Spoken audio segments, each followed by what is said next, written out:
नमस्कार। इस चर्चा में आपका स्वागत है। देखिए, अक्सर इंटरनल ऑडिट को एक रूटीन काम की तरह देखा जाता है ना? लेकिन आज हम इस सोच को बदलने वाले हैं। हम ये देखेंगे कि कैसे यही इंटरनल ऑडिट लीडरशिप के लिए एक बहुत ही पावरफुल, एक स्ट्रेटेजिक टूल बन सकता है। तो आज का हमारा सफर कैसा रहेगा? सबसे पहले बात करेंगे ऑडिट की थकान की, एक ऐसी समस्या जिससे कई लोग जूझते हैं। फिर हम समझेंगे कि ऑडिट का असली मिशन क्या है। इसके बाद एक बड़ी दिलचस्प कहानी है, मेहमान की कहानी, और फिर देखेंगे कि उस कहानी से सीखकर हम अपने दूसरे मेहमान को कैसे ढूंढ सकते हैं। और आखिर में हम ये जानेंगे कि कैसे सिर्फ नियमों का पालन करने से आगे बढ़कर असल में जरूरी जानकारी यानी इनसाइट्स तक पहुंचा जा सकता है। तो चलिए सबसे पहले बात करते हैं ऑडिट की थकान की। इसकी सबटाइटल भी देखिए, जब एक रेस का घोड़ा दौड़ना भूल जाए। होता क्या है कि कई ऑर्गेनाइजेशंस एक बहुत अच्छी क्वालिटी मैनेजमेंट सिस्टम के साथ शुरुआत तो करते हैं, लेकिन धीरे धीरे वो एक बोझ बन जाता है। और यहीं से जन्म होता है ऑडिट फटीग का। और ये जो कहावत है ना, ये एक रेस का घोड़ा है जो दौड़ना भूल गया है, ये बिल्कुल सटीक बैठती है। एक ऐसा सिस्टम जो बनाया तो गया था बेस्ट परफॉर्मेंस के लिए, वो ही एक भारी भरकम बोझ बन जाता है। और जो उसकी असली एनर्जी थी, जो उसका मकसद था, वो सब कहीं इस ऑडिट फटीग में खो जाता है। तो इस फेल होते सिस्टम के लक्षण क्या हैं? सबसे पहला है देरी, मतलब कोई गड़बड़ी हुई और हमें हफ्तों बाद पता चल रहा है। दूसरा है खिंचाव, जो टॉप के इंजीनियर्स हैं, उनका कीमती वक्त सिर्फ फॉर्म भरने में जा रहा है। और तीसरा, जिसे हम अनदेखा कह सकते हैं, वो ये कि जो जरूरी डेटा है वो अलग अलग सिस्टम्स में फंसा हुआ है, एक जगह है ही नहीं। ये सब मिलकर ऑर्गेनाइजेशन की रफ्तार को धीमा कर देते हैं। तो फिर सवाल ये उठता है कि इसका हल क्या है? क्या सिस्टम को ही छोड़ दें? नहीं, बिल्कुल नहीं। इसका हल है ऑडिट के असली मकसद को समझना। चलिए आईएसओ क्लॉज 9.2 को डीकोड करते हैं और इसके असली मिशन को जानते हैं। अब जरा आईएसओ 9.2 की परिभाषा पर गौर कीजिए। इसमें लिखा है कि ऑडिट इसलिए करें ताकि जानकारी मिल सके। ध्यान दीजिए, यहां सिर्फ ये चेक करने को नहीं कहा गया कि नियम माने जा रहे हैं या नहीं। यहां जोर जानकारी यानी इंफॉर्मेशन पर है। ये एक छोटा सा शब्द है, लेकिन इसका मतलब बहुत गहरा है और यही सब कुछ बदल देता है। अच्छा, इस जानकारी खोजने का असली मतलब क्या है?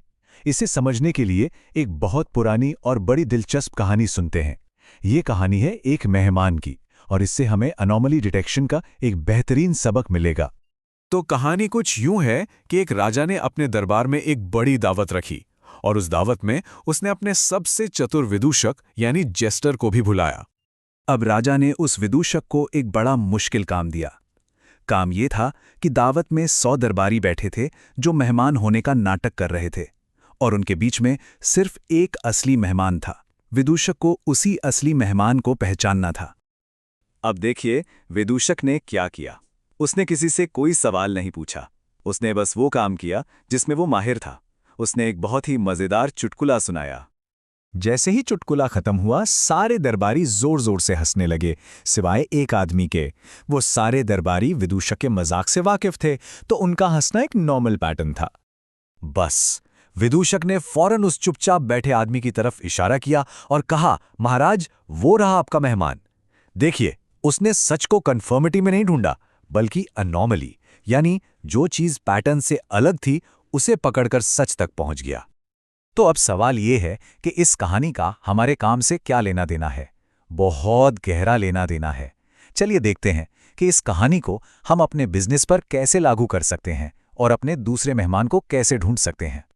अब लीडरशिप को खुद से सवाल पूछना है, हमारी ऑर्गेनाइजेशन में ये दूसरा मेहमान कौन है? हमारे डेटा में वो कौन सी अनोखी बात है, वो कौन सी अनोमली है जो बिल्कुल सामने है पर हम देख नहीं पा रहे? चलिए कुछ उदाहरण देखते हैं। मान लीजिए एक फैक्ट्री लाइन है जहां से कभी कोई गलती रिपोर्ट ही नहीं होती, 0 एरर्स।